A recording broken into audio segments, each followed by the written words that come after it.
All right, so we've done our first round. You can see 6.5 Grendel. It's got the adjustable stock on it. This is actually a tripod.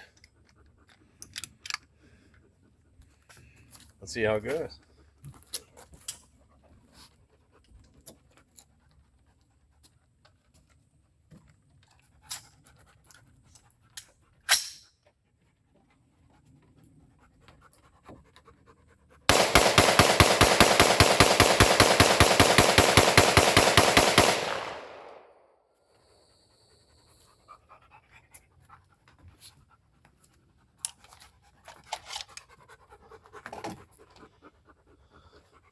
Ow!